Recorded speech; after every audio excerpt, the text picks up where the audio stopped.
Tahukah anda, 10,000 tahun dahulu, orang dah start memanah. Tapi dulu orang memanah sebab dia nak cari makanan. Dia nak lawan dengan musuh. Sekarang, sebab lifestyle bro. Archery ni pasal fokus, balance dan pura-pura tenang. Biar anak panah kau jauh pun. Ni adalah riser. Inilah tempat kau pegang bow kau. Ini pula adalah limb. Bahagian yang memegang tali. Dan tali ni inilah punca tangan kau akan lebam kalau kau tak pakai arm guard. Archery ni macam kehidupan.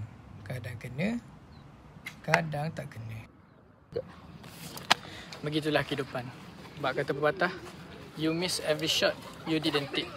So just take your shot. Jap. Dari tadi merapu. Korang nak tahu satu fun fact? Dalam sukan Olimpik, diorang guna recurve bow.